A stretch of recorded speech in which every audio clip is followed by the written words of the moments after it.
নমস্কার বন্ধুরা, আজকের ভিডিওতে আমরা কি দেখব? দেখো, আজকের ভিডিওতে আমরা জানবো হচ্ছে রিফ্লেকশন বা রিফ্র্যাকশন বা প্রতিসরণ, আলোকরশ্মির দিক পরিবর্তন, রিফ্র্যাক্টিভ ইন্ডেক্স। আর এই রিফ্র্যাক্টিভ ইন্ডেক্স সম্বন্ধে যে নিউমেরিক্যালগুলো প্রিভিয়াস ইয়ারে এসেছিল সেইগুলো আমরা আলোচনা করব। তারপর আমরা কি করব, লেন্সের ফুল কনসেপ্ট, লেন্স কি, লেন্সের ধারণা, লেন্স সম্বন্ধে ফুল কনসেপ্ট আমরা নেবো। ঠিক আছে, লেন্সের আগে পিছে, ঠিক আছে, কোথায় বস্তু কেমনভাবে রাখলে তার প্রতিবিম্ব কেমন গঠন হয়, প্রতিবিম্বের প্রকৃতি কেমন হয়, ঠিক আছে, এইগুলো সম্বন্ধে আমরা জানবো। এছাড়াও কি লেন্সের পাওয়ার সম্বন্ধে আমরা জানবো। ঠিক আছে, লেন্সের সূত্র, এগুলো সব থাকবে আজকের ভিডিওর মধ্যে। এছাড়াও কি সমস্ত যে টপিকগুলো আমরা বললাম সেগুলো সম্বন্ধে আমরা প্রিভিয়াস ইয়ারের যে নিউমেরিক্যালের প্রশ্নগুলো ছিল সেগুলোকেও আমরা এই একই ভিডিওতে আলোচনা করবো, যাতে তোমাদের কি থিওরি পড়তে পড়তে তোমাদের কি না নিউমেরিক্যালসগুলোর প্র্যাকটিসও হয়ে যাবে সহজেই। ঠিক আছে, তো চলো আজকের ভিডিও শুরু করি। আগের ভিডিওতে আমরা কি শুরু করেছিলাম না, আগের ভিডিওতে আমরা রিফ্লেকশন সম্বন্ধে পুরো আলোচনা করেছিলাম। এছাড়াও কি না মিরর সম্বন্ধে পুরো ডিটেলসে আলোচনা করেছিলাম সেখানে। ঠিক আছে, আর সেইখান থেকে আমরা নিউমেরিক্যালসগুলো করেছিলাম। ঠিক আছে, মিরর রিলেটেড যে নিউমেরিক্যালসগুলো প্রিভিয়াস ইয়ারে এসেছিল সেগুলো আমরা সেখানে আলোচনা করেছিলাম। ঠিক আছে, সেই ভিডিওটি তোমরা এখনো দেখে না থাকলে সেই ভিডিওটি আমার ডেসক্রিপশনে লিঙ্ক থাকবে, বা আমাদের চ্যানেল ভিজিট করে সেখান থেকে তোমরা দেখতে পারো। আর চলো আজকের আমরা ভিডিও শুরু করি। দেখো, প্রথম আমাদের প্রশ্নটা কি বলেছে না, প্রতিসরণ কি। প্রথমে আমরা কি জানবো না, প্রতিসরণ কি। ঠিক আছে, তো দেখো প্রতিসরণ কি, যখন কোনো আলোকরশ্মি, যখন কোনো কি না, যখন কোনো, এক মিনিট, হ্যাঁ, যখন কোনো আলোক রশ্মি একটি স্বচ্ছ মাধ্যম, স্বচ্ছ মাধ্যম মানে কি, যেমন বায়ু থেকে অন্য একটি স্বচ্ছ মাধ্যম যেমন জল বা কাঁচ, এদের মধ্যে কি তির্যকভাবে প্রবেশ করে। এই কথাটা খুব ইম্পর্টেন্ট, কি না, তির্যকভাবে। যদি তির্যকভাবে প্রবেশ করে তখন কি হয় না, দুটি মাধ্যমের বিভেদ তলে, মানে দুটি মাধ্যম, ধরো এখানে আমার বায়ু আছে আর এখানে জল, এই দুটো যে জায়গাটাতে এরা মিলছে, এই বায়ু আর জল যে জায়গাটা মিলছে সেই জায়গাটাকে আমরা কি বলি, বিভেদ তল। তাহলে যখন দুটি মাধ্যম বিভেদ তলে আলোকরশ্মির গতির অভিমুখ বা দিক পরিবর্তিত হয়, সে বিভেদ তলে কি আলোকরশ্মির গতির অভিমুখ বা দিক পরিবর্তন হয়। আলোর এই দিক পরিবর্তনের ঘটনা কি আমরা কি আলোর প্রতিসরণ বলি। ঠিক আছে, এবারে আলোর প্রতিসরণ বা দিক পরিবর্তনটা কেন হচ্ছে, ঠিক আছে, এর প্রধান কারণটা কি। দেখো, ভিন্ন ভিন্ন মাধ্যমে, ভিন্ন ভিন্ন মাধ্যম মানে এখানে জল একটা মাধ্যম, এখানে বায়ু একটা মাধ্যম, কি যদি আমার কাঁচ থাকো সেই কাঁচ একটা মাধ্যম, তো সেই কি না ভিন্ন ভিন্ন মাধ্যমে কি হয়, আলোর বেগ, স্পিড অফ লাইট বিভিন্ন ভিন্ন হয়। বায়ুতে আলোর বেগ সব থেকে বেশি হয়, বায়ুতে আলোর বেগ কি হয়, সব থেকে বেশি হয়, কিন্তু জল বা কাঁচের মধ্যে তা কমে যায়। এই বেগের পরিবর্তনের জন্য আলো তার পথ পরিবর্তন করে। ঠিক আছে, আচ্ছা, এইবার আলোক রশ্মি কোন দিকে বাঁকবে সেইটা কে ঠিক করবে, আলোক রশ্মিটা কোন দিকে যে বাঁকবে, বেঁকে যাবে, সেটা কে ঠিক করবে। প্রতিসরণের সময় আলো কোন দিকে সরবে তা নির্ভর করে কি না মাধ্যম দুটির ঘনত্বের ওপর। ঠিক আছে, তাহলে মাধ্যম দুটির ঘনত্ব কেমন তার উপর ডিপেন্ড করে আলোটা কোন দিকে বাঁকবে। ঠিক আছে, দেখো কি বলছে, লঘু মাধ্যম থেকে যখন ঘন মাধ্যমে যাওয়া হয়, ঠিক আছে, লঘু মাধ্যম থেকে যখন ঘন মাধ্যমে আমি যাবো তখন কি হবে, লঘু মাধ্যম কি মানে, ধরো আমরা এয়ার নিলাম, এয়ারের সঙ্গে মানে বায়ু থেকে কোনো জলের মধ্যে আলোক রশ্মি যাচ্ছে, তাহলে সেখানে আমার বায়ু হয়ে যাবে কি আমার লঘু মাধ্যম, আর আমার জল কি হয়ে যাবে, জল হয়ে যাবে আমার ঘন মাধ্যম। তাহলে কি আলোক রশ্মি যখন লঘু মাধ্যম থেকে ঘন মাধ্যমে প্রবেশ করে তখন প্রতিসৃত রশ্মি অভিলম্বের নর্মালের দিকে সরে আসে। এক্ষেত্রে আপাতন কোণ প্রতিসরণ কোণ অপেক্ষা বড় হয়। ঠিক আছে, এই দেখো, এটা হচ্ছে আমাদের এয়ারের মিডিয়াম, বা হচ্ছে আমরা যদি এটা এয়ার হয়, ঠিক আছে, আর এটা হচ্ছে আমাদের ওয়াটার। ঠিক আছে, এই এয়ার আমাদের কি লঘু মাধ্যম, আর ওয়াটার হচ্ছে আমাদের কি ঘন মাধ্যম। আর এই যে হচ্ছে এইটা হচ্ছে আমাদের কি না নর্মাল। তো ইনসিডেন্ট রে যখন আপতিত আলো এখানে পড়বে, সেটা যাওয়ার কথা ছিল এই বরাবর, তার যাওয়ার কথা ছিল, কিন্তু এই বরাবর না গিয়ে কি, এইটা হচ্ছে আমার লম্ব অভিলম্ব, এই অভিলম্বের কাজ বরাবর কিছুটা দেখো এইদিকে চলে এসছে, ঘেসে চলে এসছে। ঠিক আছে, তো এইটা হয়ে যাবে যখন রেয়ার মিডিয়াম থেকে যখন ডেন্সার মিডিয়ামে যাবে, সব সময় কি ডেন্সার মিডিয়ামে কি হয়ে যাবে, ডেন্সার মিডিয়াম বা ঘন মাধ্যমে কি হবে, আলোটা আমার অভিলম্ব যেটা রয়েছে এই অভিলম্বের দিক বরাবর কিছুটা সরে আসবে। ঠিক আছে, আবার যখন আমার ডেন্সার মিডিয়াম থেকে যখন রেয়ারার মিডিয়ামে আসবে বা ঘন মাধ্যম থেকে যখন লঘু মাধ্যমে আসবে, তখন কি হবে, আলোটা এরকম ভাবে যাওয়ার কথা ছিল, তখন সেটা কি হবে, এই যে আমার অভিলম্ব আছে অভিলম্ব থেকে কিছুটা দূরে সরে যাবে। ঠিক আছে, তাহলে লঘু মাধ্যম থেকে যখন ঘন মাধ্যমে আলো আসবে তখন কি হয়ে যাবে, অভিলম্বের কাছে সরে আসবে। আর যখন ঘন মাধ্যম থেকে লঘু মাধ্যমে আলো যাবে তখন কি হবে সেটি না, তখন সেটা আমার অভিলম্ব থেকে দূরে সরে যাবে। বুঝতে পেরেছো? তাহলে কি দেখো, ঘন মাধ্যম থেকে লঘু মাধ্যমে আলোক রশ্মি যখন ঘন মাধ্যম থেকে লঘু মাধ্যমে প্রবেশ করে তখন প্রতিসৃত রশ্মি অভিলম্ব থেকে দূরে সরে যায়। এক্ষেত্রে আপাতন কোণ, কোণ আয় প্রতিসরণ কোণ অপেক্ষা ছোট হয়। বুঝতে পেরেছো? আচ্ছা, এইবার আমাদের কি আসে না, প্রতিসরণের সূত্রগুলো। প্রতিসরণের কি সূত্র আছে, প্রতিসরণ প্রধানত দুটি সূত্র মেনে চলে।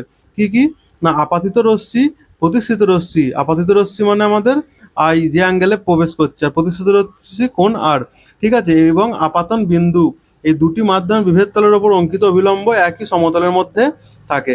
ঠিক আছে, আর এরপর আমাদের কি আছে না স্নেলের সূত্র। এই স্নেলের সূত্র তাহলে কিসের সঙ্গে রিলেটেড? স্নেলের সূত্র হচ্ছে আমাদের রিফ্র্যাকশন বা প্রতিসরণের সঙ্গে সম্পর্কিত। এই স্নেলের ল কি বলছে? নির্দিষ্ট দুটি মাধ্যম এবং নির্দিষ্ট বর্ণের আলোর ক্ষেত্রে আপাতন কোণের সাইন মানে হচ্ছে সাইন আই এবং প্রতিসরণ কোণের সাইন আর অনুপাত সর্বদা ধ্রুবক থাকে। মানে কি বলছে না সাইন আই আর হচ্ছে সাইন আর, এই দুটো সবসময় কি হবে? ধ্রুবক থাকবে। এটা কি আমার মিউটা কি হয়? ধ্রুবক। আর মিউকে আমরা কি বলি? না মাধ্যমের প্রতিসারাঙ্ক। ঠিক আছে, এটা পরে আসছে এটা সম্বন্ধে। তাহলে আলোর প্রতিসরণের সূত্রগুলো কি কি? না আপাতিত রশ্মি, প্রতিসৃত রশ্মি এবং অভিলম্ব সবসময় কি না একই না কোথায় সমতলে থাকবে। কি না আপাতিত রশ্মি, প্রতিসৃত রশ্মি এবং কি আপাতন বিন্দু, এগুলো কি আমার একটা ইয়ের মধ্যেই থাকবে। ঠিক আছে, কি সমতলের মধ্যেই থাকবে। আর স্নেলের সূত্র কি বলছে? না এই আপাতিত রশ্মির সাইন আর প্রতিসরণ কোণের সাইন, এই দুটো আমার কি হয়? মিউ বা ধ্রুবক হয়। নির্দিষ্ট মাধ্যম ও আলোর বর্ণের জন্য আপাতন কোণের সাইন এবং প্রতিসরণ কোণের সাইনের অনুপাত সবসময় ধ্রুবক হয়। ঠিক আছে, এইবার আমাদের প্রতিসরণের দৈনন্দিন জীবনে কি কি উদাহরণ আমরা দেখতে পাই? দেখবে জলে ডোবানো পেন্সিল, কোনো পেন্সিলকে যদি জলে ডোবাও তাহলে কি দেখবে না গ্লাসে অর্ধেক জল ভরে একটি পেন্সিল রাখলে মনে হয় পেন্সিলটি জলের তলে ভেঙে গেছে বা কিছুটা বেঁকে গেছে। ঠিক আছে, এটা তোমরা বাড়িতে করে দেখবে। ঠিক আছে, তো এটা কি হয় না প্রতিসরণের জন্য এটি ঘটে। এছাড়া সুইমিং পুলের গভীরতা, পুকুর বা সুইমিং পুলের নিচে তাকালে মনে হয় যেন তলদেশটি কি কিছুটা উপরে উঠে এসছে, অর্থাৎ গভীরতা কম মনে হয়। এটি কিসের জন্য হয়? না এটি হয় আমার প্রতিসরণের জন্য। ঠিক আছে, নক্ষত্রের ঝিকিমিকি কিসের জন্য হয়? পরীক্ষাতে বারবার প্রশ্ন আসে যে নক্ষত্রের ঝিকিমিকি ঠিক আছে কিসের জন্য হয়? Reflection of light. ঠিক আছে, কিসের জন্য হয়? তো এর আমাদের অ্যান্সার হয়ে যাবে কি প্রতিসরণের জন্য। ঠিক আছে, বা রিফ্লেকশন অফ লাইট। বায়ুমণ্ডলের বিভিন্ন স্তরের ঘনত্ব পরিবর্তনের ফলে আলোর প্রতিসরণ হয়, যার কারণে নক্ষত্রটা ঝিকিমিকি করতে দেখা যায়। বুঝতে পেরেছো? আচ্ছা, এছাড়াও আর একটা জিনিস আমাদের আছে কি না আলোর কি পার্শ্বীয় সরণ। পার্শ্বীয় সরণ মানে কি? এই যে একটা যে কাঁচের স্ল্যাব এরকম ভাবে আমরা রেখে দিই এখানে। ঠিক আছে, তো কাঁচের স্ল্যাবের মধ্যে এখান থেকে যদি আমরা আলো এরকম ভাবে ফেলি তাহলে কি হয়? প্রথমে সেটা বায়ু, এটা আমাদের কি এইখানটা আমাদের কি বায়ু বা আমাদের ঘন মাধ্যম, আর এটা আমাদের কি কাঁচ মানে কি এটা আমাদের লঘু মাধ্যম। তাহলে ঘন মাধ্যম থেকে লঘু মাধ্যম থেকে যখন ঘন মাধ্যমে যাবে তাহলে আলোটা কোথায় এখান থেকে যাওয়ার কথা ছিল, কিন্তু কি হয়ে যাবে সেটা অভিলম্বের কিছুটা, এই যে আমাদের অভিলম্বের কিছুটা কাছে চলে আসবে। ঠিক আছে, তারপর আবার যখন কাঁচের স্ল্যাব থেকে আলোটা যখন বাইরে বেরোবে তখন কি হয়? এইটা যদি আমার অভিলম্ব হয় তাহলে কি হবে? আলোটা এরকম ভাবে যাওয়ার কথা ছিল, কিন্তু কি হয়ে যাবে? এটা হচ্ছে আমার ঘন মাধ্যম কাঁচের স্ল্যাব, এখান থেকে কোথায় বেরোচ্ছে? আমার লঘু মাধ্যম বায়ুতে বেরোচ্ছে। সেক্ষেত্রে আমার কি হবে না কিছুটা যখন অবিলম্বের এরকম ভাবে যাওয়ার কথা ছিল, কিন্তু কি হবে? অবিলম্ব থেকে কিছুটা দূরে সরে যাবে। তাহলে এইখানে প্রথমে যাওয়ার কথা ছিল কোথা দিয়ে? এইরকম ভাবে আলোটা যাওয়ার কথা ছিল। ঠিক আছে, আলোটা যাওয়ার কথা ছিল এরকম ভাবে, কিন্তু অ্যাকচুয়াল যখন স্ল্যাব থেকে বেরোচ্ছে তখন সেটা কিভাবে যাচ্ছে? এরকম ভাবে যাচ্ছে। তো এই যে ডিস্টেন্সটা মুভমেন্টটা হচ্ছে, এই মুভমেন্টটাকেই আমরা কি বলি? পার্শ্বীয় সরণ। বুঝতে পেরেছো? তাহলে আমাদের এটা কি পার্শ্বীয় সরণ কি? কাঁচের স্ল্যাবের মধ্য দিয়ে আলোর প্রতিসরণের সময় আমরা এই পার্শ্বীয় সরণ জিনিসটিকে দেখতে পাই। ঠিক আছে, এরপরে কি আছে দেখো আলোর প্রতিসরণ। কি আলোর প্রতিসরণের মধ্যে কি প্রতিসরাঙ্ক বা রিফ্র্যাক্টিভ ইন্ডেক্স খুব ইম্পর্টেন্ট, এইখান থেকে অনেক প্রশ্ন তোমাদের পরীক্ষায় আসে। ঠিক আছে, প্রতিসরাঙ্ক কি? প্রতিসরাঙ্ক হলো এমন একটি সংখ্যা যা কি নির্দেশ করে একটি স্বচ্ছ মাধ্যমের মধ্য দিয়ে যাওয়ার সময় আলো কতটা বেঁকে যাবে। কি না একটি স্বচ্ছ মাধ্যমের মধ্য দিয়ে যাওয়ার সময় আলো কতটা বেঁকে যাবে বা আলোর বেগের কতটা পরিবর্তন হবে, সেটা আমাদের কে নির্ণয় করে? না সেটা আমাদের নির্ণয় করে প্রতিসরাঙ্ক। ঠিক আছে, তাহলে এরপরে প্রথমে আছে কি আমাদের রিলেটিভ রিফ্র্যাক্টিভ ইন্ডেক্স বা আপেক্ষিক প্রতিসরাঙ্ক। আপেক্ষিক প্রতিসরাঙ্ক কি? যখন আলোক রশ্মি কি হয়? যখন আলোক রশ্মি একটি স্বচ্ছ মাধ্যম ওয়ান থেকে অন্য একটি স্বচ্ছ মাধ্যম টুতে প্রবেশ করে তখন প্রথম মাধ্যমের সাপেক্ষে দ্বিতীয় মাধ্যমের প্রতিসরাঙ্কের কি আপেক্ষিক প্রতিসরাঙ্ক বলা হয়। ঠিক আছে, তাহলে আপেক্ষিক প্রতিসরাঙ্ক কি? দেখো যখন এই একটা মাধ্যম থেকে এই একটা মাধ্যমে প্রবেশ করছে সেক্ষেত্রে কি না আমার হচ্ছে কি না যে কোনো দুটি মাধ্যমের মধ্যে আলোর বক্রতা নির্ণয় করে কে? না হচ্ছে আমার এই প্রতিসরাঙ্ক বা আপেক্ষিক প্রতিসরাঙ্ক। ঠিক আছে, এটাকে আমরা কি দিয়ে ফোকাস করি? এটাকে আমরা ফোকাস করি হচ্ছে এই এখানে আলোর বেগ হচ্ছে v1/v2 দিয়ে ফোকাস করি। এই রিলেটেড অঙ্ক তোমাদের পরীক্ষাতে এসছে, সেগুলো আমি নিজে করাবো তোমাদের একটুখানি পরে। বুঝতে পেরেছো? আর এরপর আমাদের কি আছে? অ্যাবসলিউট রিফ্র্যাক্টিভ ইন্ডেক্স বা পরম প্রতিসরাঙ্ক। পরম প্রতিসরাঙ্ক কি হয় না শূন্য অবস্থায় বা বায়ু থেকে কোনো মাধ্যমে আলোর বক্রতা নির্ণয় করা হয়। ঠিক আছে, এটা কিসের সাপেক্ষে? না শূন্য মাধ্যমে আলোর বেগের নিরীক্ষে। ঠিক আছে, তাই পরম প্রতিসরাঙ্ক সূত্র কি? এন সমান সিভি। খুব ইম্পর্টেন্ট, এখান থেকে অনেক প্রশ্ন পরীক্ষাতে এসছে। এই কিছুক্ষণ পরে আমি তোমাদের এই সূত্র দিয়ে অঙ্ক করাবো। ঠিক আছে, আর আলোর বেগ কথা শূন্য মাধ্যমে 3 × 10⁸ মিটার পার সেকেন্ড। বুঝতে পেরেছ? তাহলে কি বেগের মাধ্যমে প্রকাশ কিভাবে করা হয়? না প্রথম মাধ্যমে যদি আলোর বেগ v1 হয়, প্রথম মাধ্যমে আলোর বেগ v1 এবং দ্বিতীয় মাধ্যমে আলোর বেগ যদি v2 হয়, তাহলে আমার এখান থেকে কি বলতে পারি? না v1/v2 হয়ে যাবে আমার বেগের মাধ্যমে প্রতিসরাঙ্ক মিউ সমান পেয়ে যাবে v1/v2। বুঝতে পেরেছো? আর আমাদের পরম প্রতিসরাঙ্ক কি? যখন আলোক রশ্মি শূন্যস্থান বা ভ্যাকিউম বা বায়ু থেকে অন্য কোনো স্বচ্ছ মাধ্যমে প্রবেশ করে, তখন কি শূন্যস্থানের সাপেক্ষে ওই মাধ্যমের প্রতিসরাঙ্ক পরম প্রতিসরাঙ্ক বলা হয়। ঠিক আছে, এবার কোনো মাধ্যমে প্রতিসরাঙ্ক বলতে তার পরম প্রতিসরাঙ্ককেই বোঝায়। তাহলে সাধারণভাবে আমরা যদি কোনো মাধ্যমে প্রতিসরাঙ্ক বলি, তাহলে সেটা কি কাকে বোঝায়? না তার পরম প্রতিসরাঙ্ককেই বোঝায়। ঠিক আছে, পরম প্রতিসরাঙ্ক আমরা মিউ দিয়ে প্রকাশ করি, মিউ সমান কি হয়ে যায়? মিউ সমান c/v। ঠিক আছে, বা এটাকে আমরা বলতে পারি একটা মাধ্যমে আলোর বেগ কি n1/n2 দিয়েও প্রকাশ করি। ঠিক আছে, আচ্ছা, তারপরে এবার কি কিছু গুরুত্বপূর্ণ তথ্য আমাদের কি পয়েন্টস ফর এক্সাম। কি একক আমাদের এই যে আপেক্ষিক আমরা এই কি পেলাম? আপেক্ষিক প্রতিসরাঙ্ক যেটা পেলাম, আপেক্ষিক প্রতিসরাঙ্কটা কি? না এককবিহীন রাশি। প্রতিসরাঙ্ক কি? দুটি সমজাতীয় রাশির বা বেগের বা কোণের অনুপাত, তাই এর কোনো একক নেই। তাহলে এখানে এককবিহীন রাশি কি হয়ে যাবে? আমাদের এই প্রতিসরাঙ্ক কি? একটি প্রতিসরাঙ্ক হচ্ছে একটি আমাদের এককবিহীন রাশি। ঠিক আছে, আলোর বেগের সঙ্গে কি সম্পর্ক? না কোনো মাধ্যমের প্রতিসরাঙ্ক যত বেশি হবে, কোনো মাধ্যমের প্রতিসরাঙ্ক যত বেশি হবে, সেই মাধ্যমে আলোর বেগ তত কম হবে। ঠিক আছে, তাহলে মিউ আমাদের কি? মিউ এটা আমাদের সমান হচ্ছে মিউ প্রপোর্শনাল টু কি 1/v। Mu proportional to 1/v মানে কি কোনো মাধ্যমে প্রতিসরাঙ্ক যত বেশি হবে তার বেগও তত কি হয়ে যাবে? বেগ তত কম হয়ে যাবে। ঠিক আছে, প্রতিসরাঙ্ক বেগ মানে প্রতিসরাঙ্ক বেশি মানে কি? সেই মাধ্যমে আলোর বেগ সব থেকে কম। ঠিক আছে, আর ঘন ও লঘু মাধ্যম, যে মাধ্যমে প্রতিসরাঙ্ক বেশি যে তাকে আমরা ঘন মাধ্যম বলি, আর যে মাধ্যমে প্রতিসরাঙ্ক কম তাকে আমরা লঘু মাধ্যম বলি। ঠিক আছে, এবার রেলের পরীক্ষাতে প্রায় একটা প্রশ্ন আসছে কি? না হীরার প্রতিসরাঙ্ক 2.42 বলতে কি বোঝায়? ঠিক আছে, এর অর্থ কি? না শূন্য স্থানে আলোর বেগ এবং হীরার মধ্যে আলোর বেগের অনুপাত হলো 2.42। কি? না শূন্য স্থানে আলোর বেগ সি বাই হচ্ছে হীরার মধ্যে আলোর বেগ ভি, এর অনুপাতই হলো 2.42। ঠিক আছে, অর্থাৎ হীরাতে আলোর বেগ শূন্য স্থানের তুলনায়, মানে শূন্য স্থানে যদি আলোর বেগ 3.0, হীরাতে আলোর বেগ শূন্য স্থানের তুলনায় এত গুণ কমে যায়। বুঝতে পেরেছো? আচ্ছা, এবার কিছু সাধারণ মাধ্যমে পরম প্রতিসরাঙ্ক বা মিউ এর মান এটা কি হয় সেটাকে আমরা জেনে নেবো। দেখো এআরে আমাদের এই প্রতিসরাঙ্ক বা মিউ মান কত হয়? 1। ঠিক আছে, এগুলো মনে রাখবে, এগুলো পরীক্ষার সময় পরীক্ষাতে এগুলো মনে রাখলে কি হবে? না তোমাদের যে নিউমেরিক্যালসগুলো দেবে সেইগুলো করতে সুবিধা হবে। আচ্ছা, জলে কত হয়? জলে হয় 1.33। অ্যালকোহলের প্রতিসরাঙ্ক কত? 1.36। কেরোসিনের প্রতিসরাঙ্ক কত? 1.44। কাঁচের প্রতিসরাঙ্ক কত? 1.52। আর হীরার প্রতিসরাঙ্ক কত? 2.42। তাহলে আলোর বেগ সব থেকে কোথায় বেশি হয়? আলোর বেগ সব থেকে বেশি হয় এয়ারে। কারণ কি? না এর প্রতিসরাঙ্ক সব থেকে কম। আর আলোর বেগ সব থেকে কম কিসে হয়? হিরে বা ডায়মন্ডের মধ্যে। এর বেগ কত হয়? 2.42, কারণ এর প্রতিসরাঙ্ক সব থেকে বেশি। তাহলে প্রতিসরাঙ্ক যার বেশি হবে তার আলোর সেই মাধ্যমের মধ্যে কি হয়ে যাবে? আলোর বেগ কম হয়ে যাবে। আর প্রতিসরাঙ্ক যার কম হবে তার মধ্যে কি আলোর বেগ ভি বেশি হয়ে যাবে। ঠিক আছে, বুঝতে পেরেছো? এবার আমরা কিছু নিউমেরিক্যালস আছে এই রিলেটেড, প্রতিসরাঙ্ক রিলেটেড, সেগুলোকে আমরা দেখব। দেখো প্রথম আমাদের নিউমেরিক্যালসটা কি বলেছে? না the absolute refractive index of glass is 1.5। কি বলেছে? Absolute refractive index of glass is 1.5। মানে আমাদের কি বলে দিয়েছে এখানে? মিউ এর মান কত বলে দিয়েছে? না 1.5। If the speed of light in vacuum is 3 × 10⁸। C বা আমাদের কি শূন্যস্থানে আলোর বেগ, এটা কত বলে দিয়েছে? 3 × 10⁸ metre per second. 3 × 10⁸ metre per second. তাহলে find the speed of light in glass. Speed of light in glass, তাহলে speed of light in glass কি হয়ে যায়? না ভি। আমরা ভি সমান কত এটা জানতে চাইছে। আমরা কি সূত্রটা জানি? না মিউ সমান হচ্ছে কি c/v। তাহলে ভি সমান কি হয়ে যাবে? ভি সমান হয়ে যাবে c/মিউ। তাহলে এখানে আমাদের সি এর মান কত? সি এর মান হচ্ছে 3 × 10⁸, আর হচ্ছে আমার মিউ এর মান কত? 1.5।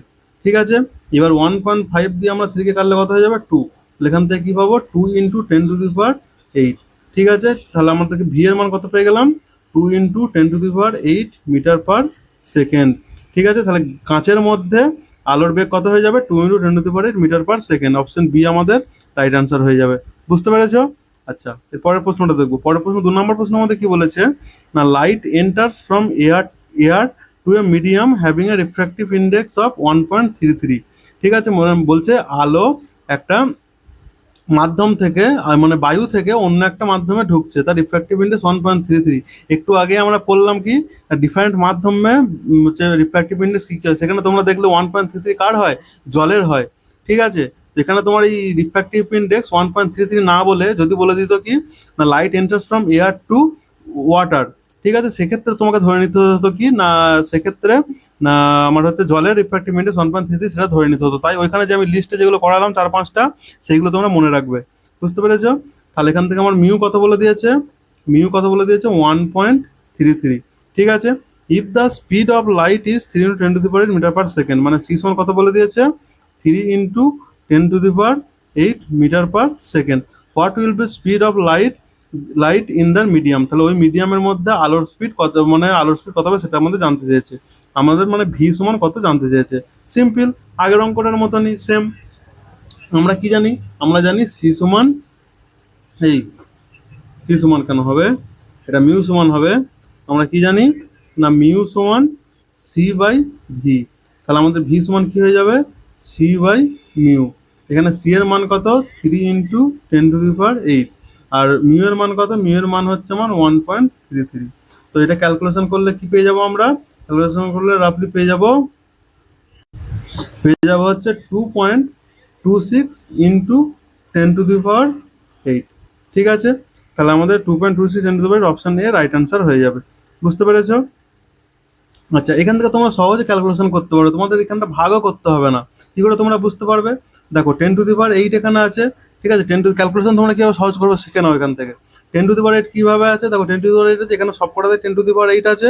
10⁸ নিয়ে আমরা ছেড়খানি করবো না। তাহলে তাহলে আমরা কি করবো? দেখো, তাহলে এখানে আমাদের কি সহজে দেখতে পাচ্ছি না 3কে ভাগ আছে কত? 1.33 দিয়ে। 1.33 মানে এটাকে আমরা অ্যাপ্রক্সিমেটলি 3/1.5ও ধরতে পারি। তাহলে এখান থেকে কত হয়? এটা 2 হয়। তাহলে এখানে আমার 1.33 আছে, মানে কি 2-এর থেকে বেশি হবে, 2-এর থেকে কোনো একটা বেশি মান হবে। তো 2-এর থেকে যেহেতু এইটা কম মান আছে, এটা হবে না। ঠিক আছে, 4 আমাদের হবে না। ঠিক আছে, এক্স্যাক্ট 2 আমাদের হবে না। ঠিক আছে, তাহলে আমাদের কি হয়ে যাবে? 2.26 অ্যান্সার হয়ে যাবে। বুঝতে পেরেছো? আচ্ছা, 3 নম্বর প্রশ্নটা আমাদের কি বলেছে দেখবো। 3 নম্বর প্রশ্নটা বলেছে the refractive index of water is, কি বলেছে? 4/3। ঠিক আছে, তাহলে আমাদের কি মিউ ওয়াটারের রিফ্র্যাক্টিভ ইন্ডেক্স কত বলে দিয়েছে আমাদের? 4/3। আর গ্লাসের গ্লাস কত বলে দিয়েছে আমাদের? না 3/2। তাহলে what is the refractive index of glass with respect to water? তাহলে কি না মিউ উইথ রেসপেক্ট টু ওয়াটারের রেসপেক্টে গ্লাসের বের করতে বলেছে। তাহলে কার রেসপেক্টে বলেছে? ওয়াটারের রেসপেক্টে, মানে ওয়াটার আমার নিচে চলে আসবে কত? 4/3। আর গ্লাসের কত? 3/2। এটা ক্যালকুলেশন করলে আমরা কি পাবো? 3/2 ইন্টু উল্টে যাবে 3/4 সমান 3×3 9/4, এই 9/4 দুগুণে 8। ঠিক আছে, তাহলে আমাদের মিউ আমাদের ওয়াটারের রেসপেক্টে গ্লাসের কত হয়ে যাবে? 9/8। অপশন বি আমাদের রাইট আনসার হয়ে যাবে। বুঝতে পেরেছো? আচ্ছা, 4 নম্বর প্রশ্ন আমাদের কি বলেছে দেখবো। 4 নম্বর প্রশ্ন বলেছে কি না a ray of light travels from air to a liquid, মানে এয়ার থেকে একটা লিকুইডের মধ্যে যাচ্ছে। ঠিক আছে, অ্যাঙ্গেল অফ ইনসিডেন্ট মানে হচ্ছে আমাদের কোন আই, ইনসিডেন্ট অ্যাঙ্গেল কত বলে দিয়েছে? 30°। And the angle of refraction আমাদের কোন আর সমান কত বলে দিয়েছে? কোন আর সমান বলে দিয়েছে আমাদের কত? 45°। Find the refractive index in the liquid. তাহলে আমরা কি জানি? রিফ্র্যাক্টিভ ইন্ডেক্স বা মিউ সমান কি, এই কোন দুটো সাইন বের করতে হবে। সাইন আই স্নেলের সূত্র থেকে আমরা পেয়েছিলাম বাই সাইন আর সমান কত? সাইন আই মানে কত? সাইন 30। আর এখানে হয়ে যাবে আমার সাইন 45। তাহলে সাইন 30-র মান কত? সাইন 30 মান হচ্ছে সাইন 0 সাইন 30 হাফ, আর সাইন 45 1/√2 সমান কি হয়ে যাবে? হাফ গণিতক √2 মানে 1/√2। ঠিক আছে, আর 1/√2 এর ভ্যালু কত আছে? 1/√2 এর ভ্যালু আছে 0.707। ঠিক আছে, তাহলে অপশন বি আমাদের রাইট অ্যান্সার হয়ে যাবে। বুঝতে পেরেছো? তো এই ছিল রিফ্র্যাক্টিভ ইন্ডেক্স সম্বন্ধে আমাদের যে অঙ্কগুলো আছে সেগুলো করলাম। এরপর আমরা কি জানবো? লেন্স সম্বন্ধে জানবো। ঠিক আছে, দেখো এরপর আমরা কি পড়বো না, লেন্স। তো ইন্ট্রোডাকশন অফ লেন্স। লেন্স কি? দেখো লেন্স কি, লেন্স হচ্ছে কি, লেন্স হলো একটি স্বচ্ছ প্রতিসরক মাধ্যম যা অন্তত একটি বক্রতল দ্বারা বেষ্টিত, কি না, একটি বক্রতল দ্বারা বেষ্টিত। আর কি, এটি সাধারণত কাঁচ বা স্বচ্ছ প্লাস্টিক দিয়ে তৈরি, যা মাঝখানে মোটা এবং প্রান্তে সরু। যার কি হয় না, মধ্যিখানটা মোটা হয় আর প্রান্তের দিকটা কি হয় না, সরু হয়। ঠিক আছে। আচ্ছা, এবার লেন্স আমাদের দু ধরনের হয়, কি কি? একটা হচ্ছে কনভেক্স লেন্স আর কনভার্জিং লেন্স। আচ্ছা, কনভেক্স লেন্স হচ্ছে উত্তল লেন্স। এটি কি করে না, এই আপাতিত এর কি হয় না, মধ্যিখানটা মোটা হয় আর এই ধারের দিকগুলো কি হয়, সরু সরু হয়। ঠিক আছে। এটা কি হয় না, আপাতিত সমান্তরাল আলোক রশ্মি গুচ্ছগুলোকে অতিসারিত বা এক বিন্দুতে মিলিত করে, যেখানে মোটা প্রান্ত থাকে সরু, যেখানে কি মোটা এবং প্রান্তে সরু, মাঝখানে মোটা এবং প্রান্তে সরু। এখানে সৎ বা অসৎ প্রতিবিম্ব গঠন করে। আর উদাহরণ কি, আতস কাঁচ, আমাদের চোখের যে লেন্সগুলো হয় সেগুলো কি না, কনভেক্স লেন্সের উদাহরণ। বুঝতে পেরেছো? আর এই কনভেক্স লেন্স কি করে, এই যে আলোগুলো যাচ্ছে, এগুলো লেন্সের মধ্যে দিয়ে যাচ্ছে, সেগুলোকে কি একটা বিন্দুতে মিলিত করে, সে কি করে, কনভার্জ করে দেয়। সেই জন্য আমরা এটা কি বলে, কনভার্জিং লেন্স বা একত্রিত করে। ঠিক আছে, বা অভিসারী লেন্স বলা হয়। অভিসারী লেন্স বা কনভার্জিং লেন্স কাকে বলা হয়, কনভেক্স লেন্সকে বলা হয়। ঠিক আছে।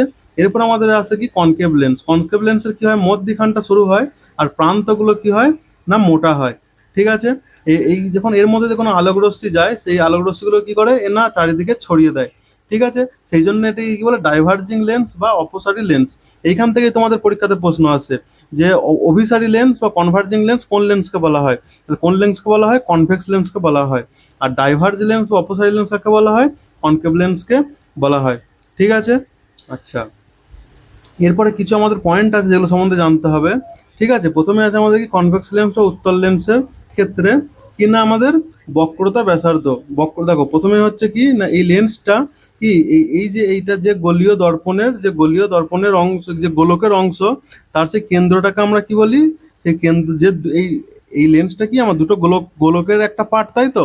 তাহলে দুটো গোলকের যখন একটা পার্ট, তাহলে সেই দুটো গোলকের যে বিন্দুগুলো হবে সেগুলোকে আমরা কি বলি, বক্রতা কেন্দ্র। তাহলে এর বক্রতা কেন্দ্র কি, C1 এবং C2। আর বক্রতা ব্যাসার্ধ কত না, এই যে মধ্য পয়েন্টটা থেকে এখানের যে সেন্টারের দূরত্ব, এগুলোকে আমরা কি বলি, বক্রতা ব্যাসার্ধ বলছি। ঠিক আছে। এটার ক্ষেত্রে কনভেক্স লেন্সের ক্ষেত্রেও সেম। আর একটা মনে রাখবে, রেডিয়াস সমান কি, 2f, বা হচ্ছে আমাদের ফোকাল লেন্থ যেটা হয়, ফোকাল লেন্থের ডবল হয় হচ্ছে আমাদের রেডিয়াস অফ কার্ভেচার। ঠিক আছে। তাহলে কি, শুধুমাত্র মানের পরিমাপ এখানে চিহ্ন এড়িয়ে চলতে হবে আমাদের, কি উত্তল লেন্সের মান হচ্ছে বাঁকানোর ক্ষমতা নির্ধারণ করে, আর অবতল লেন্সে কি মান ও বক্রতা নির্ণয় করে। আচ্ছা, এরপরে কি আছে আমাদের, অপটিক্যাল সেন্টার। অপটিক্যাল সেন্টার মানে কি, এই আলোর লেন্সগুলোর মধ্যে কি, মানে পাতলা লেন্সের প্রধান অক্ষের ওপর, প্রধান অক্ষ, এটা কি প্রধান অক্ষের ওপর এমন একটি বিন্দু যার মধ্য দিয়ে রশ্মি গেলে কোনো চ্যুতি হয় না বা বেঁকে যায় না। যে কোনো রশ্মি যখন এখান দিয়ে যাবে, সোজা এরকম ভাবেই চলে যাবে।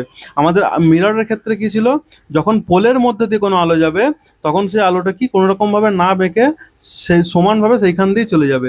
তো এই আমার লেন্সের ক্ষেত্রে কি হয়, সেখানে অপটিক্যাল সেন্টার বা আলোক কেন্দ্র, আলোক কেন্দ্র আমরা কি দিয়ে প্রকাশ করি, ও দিয়ে প্রকাশ করি। ও দিয়ে যখন কোনো আলো যাবে, সেটি কি, সে ও দিয়ে সোজা বেরিয়ে যাবে, কোনো রকম ভাবে মেঘবে না। ঠিক আছে। এরপর আছে আমাদের কি, সেন্টার অফ কার্ভেচার বা বক্রতা কেন্দ্র কি, এই C1 আর C2। ঠিক আছে। এরপর আমাদের কি আছে না, প্রিন্সিপাল ফোকাস। ঠিক আছে। স্ফেরিক্যাল মিরর, গোলীয় লেন্সের প্রধান ফোকাস কটা হয়, দুটো হয়। ঠিক আছে। একটা হয় কি এইদিকে F2, আর একটা হয় এদিকে F1। ঠিক আছে। আমরা এই F1 কে নিয়েই চলবো। ঠিক আছে। F1 আমাদের আসে না, জেনারেলি আমরা F2 দিয়ে আমরা চলবো। ঠিক আছে। আচ্ছা, দেখো লেন্স সম্বন্ধে কিছু আমরা এবার ডেফিনেশন গুলো কিছু আমরা পড়ে নেবো। কি পড়ে নেবো, ডেফিনেশন গুলো একটু পড়ে নেবো আমরা। দেখো প্রথমে আছে কি, আলোক কেন্দ্র বা অপটিক্যাল সেন্টার। অপটিক্যাল সেন্টার কি, লেন্সের প্রধান অক্ষের উপর অবস্থিত এমন একটি বিন্দু যার মধ্য দিয়ে কোনো আলোক রশ্মি গেলে তার কোনো চ্যুতি বা ডাইভারশন হয় না। পাতলা লেন্সের ক্ষেত্রে একটি লেন্সের জ্যামিতিক কেন্দ্র বলা হয় একে। ঠিক আছে। বক্রতা কেন্দ্র কি না, একটি গোলীয় লেন্সের তলগুলি যে বড় গোলকের অংশ, সেই গোলকের কেন্দ্র কি আমরা বক্রতা কেন্দ্র বলি। যেহেতু প্রতিটি গোলকের লেন্সের দুটি গলীয় তল থাকে, তাই একটি লেন্সের দুটি বক্রতা কেন্দ্র থাকে। তাহলে একটি লেন্সের কটি বক্রতা কেন্দ্র থাকে, দুটি, একটা কি C1 ও C2। আচ্ছা, এরপরে কি, বক্রতা ব্যাসার্ধ। বক্রতা ব্যাসার্ধ কি, লেন্সের গলীয় তলগুলি যে গোলকের অংশ, সেই গোলকের ব্যাসার্ধ কি আমরা বক্রতা ব্যাসার্ধ বলি। একটি লেন্সের দুটি তল অনুযায়ী দুটি বক্রতা ব্যাসার্ধ থাকে, কি কি, R1 ও R2। এরপর আমাদের আছে কি, প্রধান অক্ষ বা প্রিন্সিপাল অ্যাক্সিস। লেন্সের দুটি বক্রতা কেন্দ্র C1 ও C2 কে যোগ করে যে কাল্পনিক সরলরেখা পাওয়া যায় তাকে আমরা প্রধান অক্ষ বলি। এটি আলোক কেন্দ্র P ও O এর মধ্য দিয়েও যায়। আচ্ছা, এরপর আমাদের কি আছে, প্রধান ফোকাস বা প্রিন্সিপাল ফোকাস। প্রিন্সিপাল ফোকাস কি না, লেন্সের ক্ষেত্রে প্রধান অক্ষের সমান্তরালভাবে আপতিত আলোকরশ্মি লেন্স থেকে প্রতিসরণের পরে প্রধান অক্ষের ওপর যে বিন্দুতে মিলিত হয়, উত্তল লেন্স অভিসারী লেন্সের ক্ষেত্রে সেটিকে ফোকাস বিন্দু বলা হয়, আর উত্তল লেন্সের ক্ষেত্রে সেটি কি হয় না, সৎ ফোকাস হয়। আর প্রধান অক্ষের ওপর যে বিন্দু থেকে অপসৃত হচ্ছে বলে মনে হয় বা ডাইভার্জ হচ্ছে বলে মনে হয়, অবতল বা অপসারী লেন্সের ক্ষেত্রে সেটিকে অসৎ ফোকাস বলা হয়। সেই বিন্দুকে লেন্সের প্রধান ফোকাস বলে। আচ্ছা, এরপর হচ্ছে কি আমাদের ফোকাস দৈর্ঘ্য। ফোকাস দৈর্ঘ্য কি না, লেন্সের আলোক কেন্দ্র পি এবং ও থেকে প্রধান ফোকাস এফ এর মধ্যবর্তী দূরত্বকে ফোকাস দৈর্ঘ্য বলে। একে এফ দিয়েও প্রকাশ করা হয়। আর এখানটা খুব মনে রাখবে, এখানটা খুব ইম্পর্টেন্ট। কনভেক্স লেন্সের ফোকাস দৈর্ঘ্য সবসময় কি হয়, পজিটিভ হয়। কনভেক্স লেন্সের ফোকাস দৈর্ঘ্য কি হয়, পজিটিভ হয়। আর কনকেভ লেন্স বা অবতল লেন্সের আমার ফোকাস দৈর্ঘ্য কি হয়, নেগেটিভ হয়। যখন আমরা নিউমেরিক্যালসগুলো করবো এই লেন্স সম্বন্ধে, এইগুলো আমাদের খুব ইম্পর্টেন্ট, সেখানে লাগবে। ঠিক আছে। আর লেন্সের দুটি ফোকাস থাকে, প্রথম ও দ্বিতীয় ফোকাস, কিন্তু রেলওয়ে বা ক্লাস 10 পর্যায়ে আমাদের ফোকাস বলতে সাধারণত দ্বিতীয় ফোকাসকেই বোঝানো হয়। বুঝতে পেরেছো?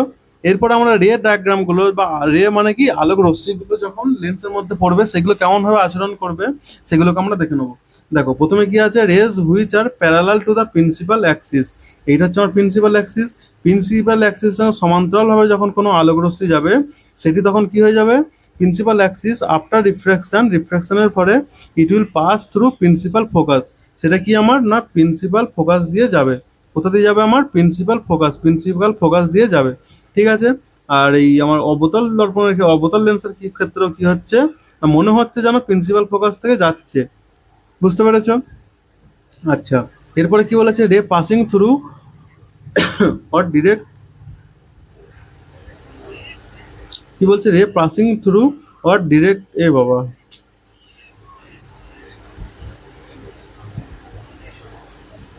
কি, রে passing through directed to the focus will emerge parallel to the principal Axis. আচ্ছা, ফোকাসের মধ্যে দিয়ে যখন কোনো আলোক রশ্মি যাবে তখন কি হয়ে যাবে, সেটা নেই যে আমার অ্যাক্সিসটা ছিল প্রিন্সিপাল অ্যাক্সিস, এর সঙ্গে সমান্তরালভাবে যাবে। ঠিক আছে। আচ্ছা, এরপরে কি না, ray optical centre will emerge as undiverted. মানে প্রিন্সিপাল ফোকাস অপটিক্যাল সেন্টার, এটা হচ্ছে কি, ও আমাদের অপটিক্যাল সেন্টার দিয়ে যখন কোনো আলো যাবে তখন সেটা কোনো ডাইভারশন হবে না। ঠিক আছে। এরপর আমরা দেখবো কি, formation of image by concave mirror. ঠিক আছে, কি দেখবো আমরা না, formation of image by convex lens in different position. তাহলে কি, ডিফারেন্ট পজিশনে কনকেভ লেন্স কেমনভাবে যাবে সেটিকে আমরা দেখবো এবারে। দেখো, প্রথমে আমার যে কি আছে, নেট ইনফিনিটি। যদি ইনফিনিটিতে কোনো বস্তু থাকে সেক্ষেত্রে কি হয়ে যাবে, ইনফিনিটি বা অসীম দূরত্ব যদি কোনো বন্ধুকে রাখি, সেটার আমার পজিশন অফ ইমেজ কোথা তৈরি হবে, দেখো F2-তে। তাহলে আমাদের কি, কোনো বস্তুকে যদি ইনফিনিটিতে রাখি সেটার ছবি কোথায় তৈরি হবে, আমার F2-তে তৈরি হবে। আর নেচার অফ দ্য ইমেজ কেমন হবে, যখন এইদিকে তৈরি হচ্ছে সেক্ষেত্রে কি হবে, আমার রিয়েল হবে ছবি। আর কি হবে, আমার ইনভার্টেড, ছবিটা উল্টো হবে। আর কি হবে, এক্সট্রিমলি ডিমিনিশড হবে। বুঝতে পেরেছো? আচ্ছা, এরপরে কি আছে আমাদের, বিয়ন্ড 2F। এই যে এখানটা হচ্ছে ফোকাস, আর এখানটা হচ্ছে কি, আমাদের ফোকাসের ডবল হচ্ছে 2F। তাহলে 2F এ আমরা যদি কোনো বস্তুকে রাখি, 2F1 যদি কোনো বস্তুকে রাখি, সেটার প্রতিচ্ছবি কোথায় তৈরি হবে না, F2 আর 2F2-র মধ্যিখানে। কোথায় তৈরি হবে, বিটুইন F2 অ্যান্ড 2F2-র মধ্যিখানে। আর ছবিটি কেমন হবে, রিয়েল হবে, ইনভার্টেড হবে, আর হবে কি, আমার ডিমিনিশড হবে। আচ্ছা, যদি 2F1-এ যদি কোনো বস্তু রাখি, 2F1-এ যদি কোনো বস্তুকে রাখি, সেক্ষেত্রে আমার প্রতিচ্ছবি কোথায় হবে, 2F2-তে। ঠিক আছে, 2F2-তে। এইটা খুব ইম্পর্টেন্ট। কি না, কোনো বস্তুকে যদি আমরা 2F1-এ রাখি তাহলে তার প্রতিচ্ছবি কোথায় তৈরি হবে না, 2F2-তে তৈরি হবে। এক্ষেত্রে ছবি কেমন হবে, রিয়েল হবে, ইনভার্টেড হবে, আর same size as the object. ঠিক আছে, same size as the object হবে। বুঝতে পেরেছো? আচ্ছা, between F1 and 2F1, between F1 and F1 এর মধ্যখানে যদি কোনো বস্তুকে রাখে তাহলে সেটির প্রতিচ্ছবি কোথায় তৈরি হবে, বিয়ন্ড 2F2-র বাইরে তৈরি হবে, বিয়ন্ড 2F2। ছবি কেমন হবে, রিয়েল হবে, ইনভার্টেড হবে, আর ম্যাগনিফাইড হয়ে যাবে। ঠিক আছে। এরপর যদি আমরা F1-এ কোনো বস্তুকে রাখি, সেক্ষেত্রে আমার প্রতিচ্ছবি কোথায় তৈরি হবে, ইনফিনিটিতে তৈরি হবে। ছবি কি হবে, রিয়েল হবে, ইনভার্টেড, রিয়েল হলেই ইনভার্টেড হবে সব সময়। ঠিক আছে। আর যদি আমার ভার্চুয়াল হয় ছবি, সেক্ষেত্রে আমার কি হয়ে যাবে, ভার্চুয়াল হলেই এটা আমার ইরেক্ট বা সোজা হয়ে যাবে। আর তাহলে কি, রিয়েল হচ্ছে, ইনভার্টেড হচ্ছে, আর হাইলি ম্যাগনিফাইড হয়ে যাচ্ছে। বিটুইন লেন্স অ্যান্ড F1, যদি F1 এবং লেন্সের মধ্যখানে যদি কোনো বস্তুকে আমরা রাখি, সেক্ষেত্রে আমার কোথায় প্রতিচ্ছবি তৈরি হবে, on the same side of the lens, খুব ইম্পর্টেন্ট, এইটাই একমাত্র ব্যতিক্রম। ঠিক আছে, শুধুমাত্র আমরা যদি F1 এবং বক্রতা কেন্দ্র ও এর মধ্যখানে যদি কোনো বস্তুকে রাখি, সেক্ষেত্রে আমার প্রতিচ্ছবি কোথায় তৈরি হবে, না same side of the object, অবজেক্টের সেম সাইডে তৈরি হবে। তাহলে সেম সাইডে যদি তৈরি হয়, সেক্ষেত্রে আমার ছবি কেমন হয়ে যাবে, ছবি হয়ে যাবে আমার ভার্চুয়াল। আর ভার্চুয়াল হলে কি হবে, ইরেক্ট, সোজা। ঠিক আছে, আর ছবিটা কি হয়ে যাবে, ম্যাগনিফাইড হয়ে যাবে। বুঝতে পেরেছো? এইগুলো তো আমরা সব দেখলাম উত্তল লেন্সের ক্ষেত্রে। এরপর অবতল লেন্স বা আমার কি কনভেক্স লেন্সের, কনকেভ লেন্সের ক্ষেত্রে কি হয় সেটা আমরা দেখবো। এরপর কি আছে না, formation of image by concave lens for different position of the object. ঠিক আছে, যদি ইনফিনিটিতে কোনো বস্তুকে রাখি, তাহলে তার প্রতিচ্ছবি কোথায় তৈরি হবে, প্রতিচ্ছবি তৈরি হবে ফোকাসে, at focus on the same side of the lens. ঠিক আছে, আর সেম সাইডে তৈরি হলে ছবি কেমন হয়ে যাবে, ভার্চুয়াল হয়ে যাবে। ভার্চুয়াল হলে কি হবে, ইরেক্ট হবে, আর হাইলি ডিমিনিশ, খুবই ছোট হবে। আচ্ছা, অ্যান্ড ইনফাইনাইট ডিস্টেন্স, একটা ধরো মোটামুটি ফাইনাইট বা জানার দূরত্ব যদি আমরা রাখি, তাহলে কি হয়ে যাবে, কোথায় প্রতিচ্ছবি তৈরি হবে, between focus and optical centre, ওদের ফোকাস আর অপটিক্যাল সেন্টারের মধ্যখানে তৈরি হবে। ছবি কেমন হবে, ভার্চুয়াল, ইরেক্ট অ্যান্ড ডিমিনিশ। তাহলে আমরা এখান থেকে কি দেখতে পাচ্ছি, না যদি আমরা উত্তল লেন্স নিই, উত্তল লেন্সের ক্ষেত্রে সবসময় শুধু একটা পজিশন ছাড়া যদি F1 এবং অপটিক্যাল সেন্টারের মধ্যখানে কোনো ছবিকে রাখি, সেক্ষেত্রে আমাদের ছবি কেমন হচ্ছে, ভার্চুয়াল আর ইরেক্ট হচ্ছে। ঠিক আছে, আর অবতল লেন্সের ক্ষেত্রে আমাদের কি হচ্ছে, বস্তুকে আমরা যেখানেই রাখি না কেন, প্রতিচ্ছবি সবসময় কি হয়ে যাবে, ভার্চুয়াল আর ইরেক্ট হবে। ঠিক আছে, মানে ভার্চুয়াল মানে অসৎ বিম্ব হবে, আর ইরেক্ট মানে সোজা হবে। বুঝতে পেরেছো? আচ্ছা, এরপর আমাদের কি আছে, না লেন্সের সূত্র। ঠিক আছে, লেন্সের সূত্র কি, না 1/v, ভি মানে কি, না ভি মানে হচ্ছে বস্তুর দূরত্ব, বাই 1/u, বস্তুর দূরত্ব সমান 1/f, ফোকাস দূরত্ব। ঠিক আছে, খুব ইম্পর্টেন্ট এটা। আর চিহ্ন রীতি যেমন আমরা ইয়েতে করেছিলাম, মিররে করেছিলাম, সেমই থাকবে। যদি কি না আলোর গতি এই দিকে যায়, তাহলে আমরা কি হয়ে যাবে, ধনাত্মক হয়ে যাবে, হ্যাঁ, নেগেটিভ হয়ে যাবে, এদিকে গেলে কি বিপরীত হয়ে যাবে, আর এদিকে গেলে কি যাবে, প্লাস হয়ে যাবে। সেম ভাবে উপর দিকে যদি দেয় তাহলে আমাদের কি প্লাস হয়ে যাবে, আর নিচের দিকে যদি যায় তাহলে আমাদের কি যাবে, মাইনাস হয়ে যাবে। বুঝতে পেরেছো? ইউ কি লেন্স থেকে বস্তুর দূরত্ব, ভি আমাদের কি লেন্স থেকে প্রতিবিম্বের দূরত্ব, আর এফ হচ্ছে লেন্সের ফোকাস দৈর্ঘ্য। এই রিলেটেড অঙ্ক আছে, আমি সেগুলো করাবো তোমাদের পরে। ঠিক আছে, একটু পরে করাচ্ছি। আর আমরা এরপরে কি জানবো আমরা, magnification of and power of lens. লেনের ম্যাগনিফিকেশন বা লেনের বিবর্ধন কি, লেনের বিবর্ধন হচ্ছে এম সমান কি, height of image by height of object, প্রতিবিম্বের উচ্চতা বাই বস্তুর উচ্চতা। ঠিক আছে, একে আমরা কি দিয়ে প্রকাশ করি, V/U, প্রতিবিম্বের দূরত্ব বাই বস্তুর দূরত্ব। তাহলে আমরা ম্যাগনিফিকেশন সমান কি বলতে পারি, height of image by height of object. এটা সমানই আবার কি হয়ে যায়, এটা সমানই হয়ে যায় আমার V/U। এইখান থেকে প্রশ্ন আসে পরীক্ষাতে। ঠিক আছে, আর লেন্সের পাওয়ার বা ক্ষমতা, লেন্সের ক্ষমতা কি হয়ে যায়, পাওয়ার যদি আমরা মিটারে প্রকাশ করি 1/f, পাওয়ার সমান কি হয়ে যায়, P সমান 1/f। ঠিক আছে, আর এটাকে আমরা কি দিয়ে প্রকাশ করি, ইউনিট কি, পাওয়ারের ইউনিট কি, ডায়াপ্টার বা ডি দিয়ে প্রকাশ করি। 1 ডায়াপ্টার সমান কি, 1 মিটার ইনভার্স। বুঝতে পেরেছো? আচ্ছা, এরপর আমরা কিছু অঙ্ক আছে, এই যেগুলো কি আমাদের প্রিভিয়াস ইয়ারের, রেলের প্রিভিয়াস ইয়ারে এসেছিল, এই লেন্স রিলেটেড, সেগুলোকে আমরা এবার আলোচনা করব। আচ্ছা, তোমরা এখানে ভিডিওটাকে পজ করো, ভিডিওটাকে পজ করে এই ম্যাথটা সলভ করার চেষ্টা করো। সলভ করার পরে তারপরে কমেন্টে তোমরা উত্তরটাকে জানাও, তারপরে তোমরা সলিউশন দেখো। ঠিক আছে, প্রত্যেকটা যতগুলো অঙ্ক করাবো সেই রকম ভাবে তোমরা সেম ভাবে ভিডিওটাকে পজ করবে, ভিডিওটাকে পজ করে তারপরে সেটা সলিউশন তোমরা নিজেরা করার চেষ্টা করবে। তারপরে না পারলে সেখানে তোমরা এই আমার সলভ কোশ্চেনের সলভটা দেখবে, অ্যান্সার দেখবে। বুঝতে পেরেছো? আচ্ছা দেখো, এবার প্রথম প্রশ্নটা আমার কি বলেছে, a convex lens of focal length 20 centimetre. তাহলে এফ সমান কত বলে দিয়েছে আমার, 20 সেন্টিমিটার। কিন্তু এবার এখানে প্লাস হবে না মাইনাস হবে, সেটা আমরা কি করে বুঝবো, দেখো focal lens of convex lens বলেছে, কনভেক্স লেন্স বা উত্তল লেন্স বলেছে, উত্তল লেন্সের ফোকাস দৈর্ঘ্য আমরা কি বলেছি, সবসময় কি হবে, পজিটিভ হবে।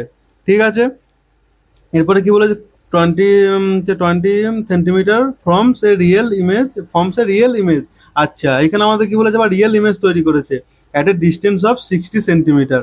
তাহলে আমার ইমেজের দূরত্ব ভি, ভি কত আমার, না 60 সেন্টিমিটার।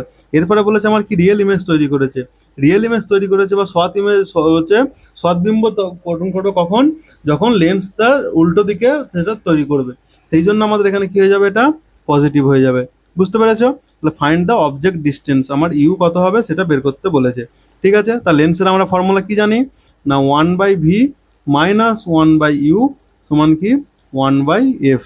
ঠিক আছে, তাহলে আমাকে 1/u জানতে চেয়েছে, ইউ এর মান জানতে চেয়েছে, তাহলে ইউ এর মান কি হয়ে যাবে, তাহলে 1/v, এফটাকে আমরা এদিকে নিয়ে চলে এলাম, আর এইটাকে আমরা এদিকে নিয়ে চলে গেলাম, তাহলে 1/f টাকে এদিকে নিয়ে চলে এলে -1/f সমান এই -1/u ওদিকে চলে গেলে 1/u।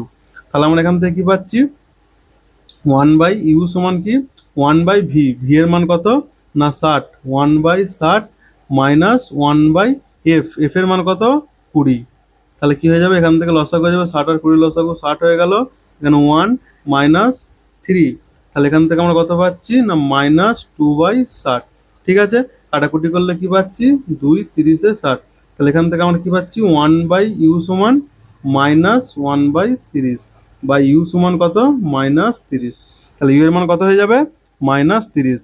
আর এই যে আমার এখানে মাইনাসটা এলো, এই মাইনাস মানে মাইনাস কেন জন্য, ইউ সবসময় কি হয়, বস্তু দূরত্ব সবসময় আমার নেগেটিভে হয়। বুঝতে পেরেছো? আচ্ছা, 2 নম্বর প্রশ্ন আমাদের কি বলেছে দেখো এবার। 2 নম্বর প্রশ্ন বলেছে a object is place 10 centimetre from a convex lens. যে কোনো লেন্স হোক, আমার অবজেক্ট ডিস্টেন্স সবসময় কি হয়, মাইনাস হয়। তাহলে আমার এখানে ইউ সমান কত -10 সেন্টিমিটার। ঠিক আছে। আচ্ছা, এরপর আমার কি বলেছে, কনভেক্স লেন্স হবে ফোকাল লেন্থ 15 সেন্টিমিটার। আচ্ছা, ফোকাল লেন্থ কত বলেছে আমার না 15 সেন্টিমিটার। কিন্তু এখানে কি বলেছে কনভেক্স লেন্স, কনভেক্স লেন্স আমরা কি বলেছি, ফোকাল লেন্থ সবসময় কি হয়, পজিটিভ হয়। তাহলে এখানে হয়ে যাবে +15 সেন্টিমিটার। তাহলে আমাদের কি বের করতে বলেছে, ক্যালকুলেট দ্য ম্যাগনিফিকেশন, আমাদের ম্যাগনিফিকেশন বের করতে বলেছে কত হবে। আর আমরা কি জানি ম্যাগনিফিকেশন সমান কি, ম্যাগনিফিকেশন সমান c/v, এই সরি ম্যাগনিফিকেশন সমান হয়ে যায় আমাদের v/u। ঠিক আছে, বস্তু প্রতিবিম্বের দূরত্ব বাই বস্তুর দূরত্ব। তাহলে আমার এখানে কি আছে, ইউ আছে কিন্তু ভি নেই। তাহলে আমাদের এখান থেকে কি, তাহলে আমাকে কি বের করতে হবে, তাহলে আমাদের ভি এর দরকার হবে।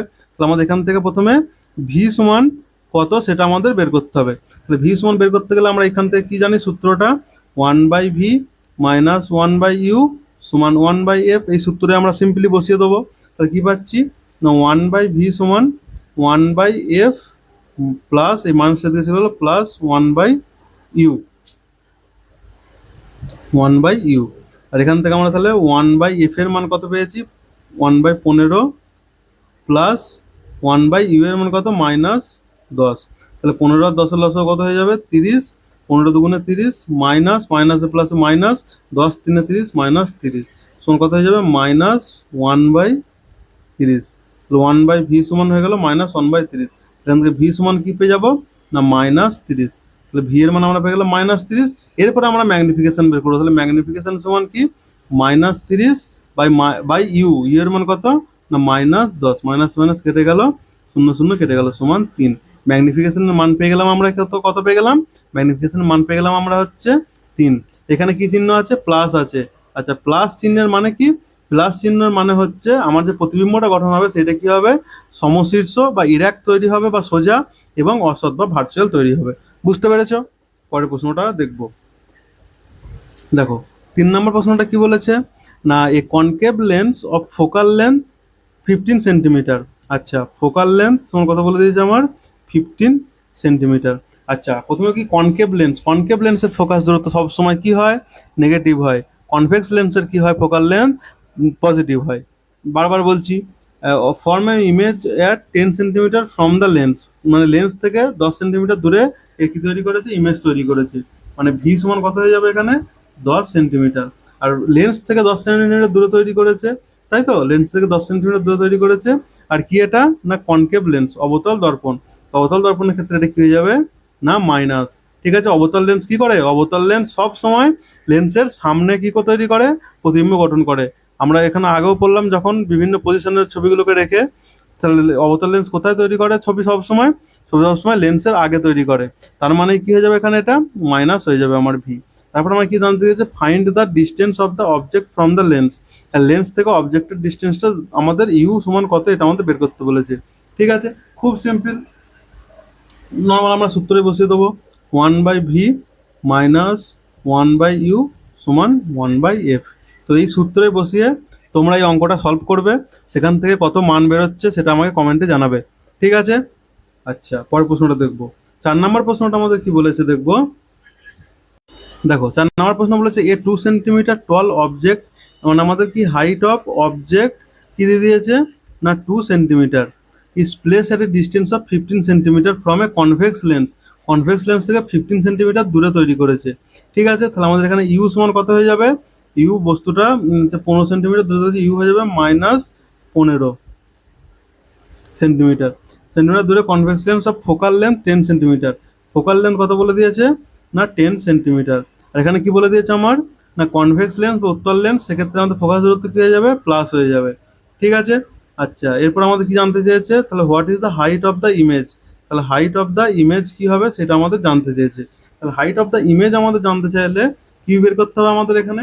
হাইট অফ দ্য ইমেজ আমরা কোথা থেকে পাই? দেখো, আমরা কি জানি না ম্যাগনিফিকেশন সমান কি? ম্যাগনিফিকেশন সমান হচ্ছে ভি বাই ইউ। আর ভি বাই ইউ সমান মানেই কি? হাইট অফ কি? Height of image by height of object. তাহলে আমরা এখান থেকে কি পাচ্ছি? ভি বাই ইউ সমান height of image by height of object. তাহলে এখানে আমাদের হাইট অফ অবজেক্টও আমাদের দেওয়া আছে, ঠিক আছে, আমাদের এখানে ইউও দেওয়া আছে। আমাদের তাহলে প্রথমে ভি বের করতে হবে। তাহলে ভি যদি আমরা বের করতে পারি তাহলে হাইট অফ ইমেজ আমাদের এখান থেকে বেরিয়ে যাবে। তাহলে এখান থেকে আমাদের কি বের করতে হবে? আমাদের ভি এর মানটা বের করতে হবে। ঠিক আছে। তাহলে ভি এর মান কীভাবে বের করবো? জানি 1/v মাইনাস 1/u সমান 1/f, বা 1/v সমান কি? 1/f plus 1/u। তাহলে 1/f এর মান কত? 1/10 প্লাস 1/u এর মান কত? -15।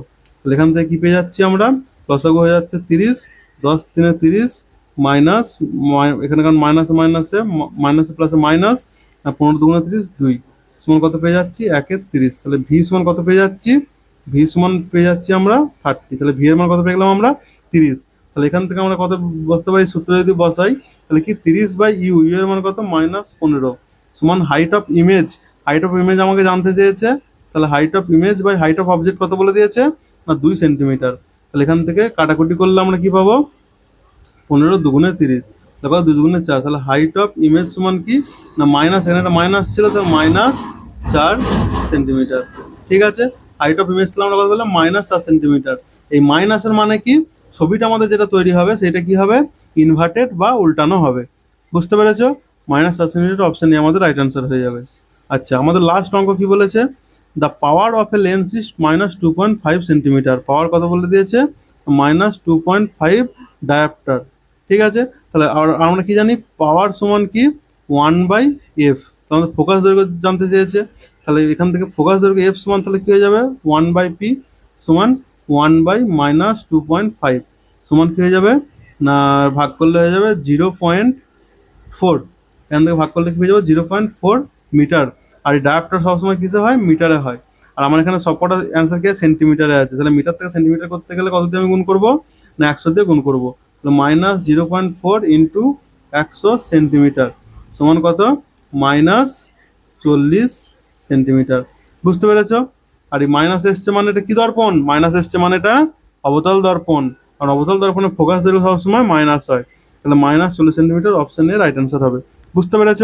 আচ্ছা, এইখানে আমাদের শেষ আজকের ভিডিও। তো পরের ভিডিওতে আমরা কি জানবো? পরের ভিডিওতে আমরা হিউম্যান আই এবং হিউম্যান আইয়ের যেসব প্রবলেমগুলো আছে সেগুলো সম্বন্ধে জানবো। বুঝতে পেরেছো? আর সেই সম্বন্ধে আমরা যে প্রিভিয়াস ইয়ারের কোশ্চেনগুলো এসেছে সেগুলোও আমরা সেখানে করবো। তো আজকের ভিডিও সম্বন্ধে তোমাদের কোনো প্রশ্ন থাকলে সেটা তোমরা কমেন্ট সেকশনে জানাও। বুঝতে পেরেছো? আজকের ভিডিও এতটাই। Thank you.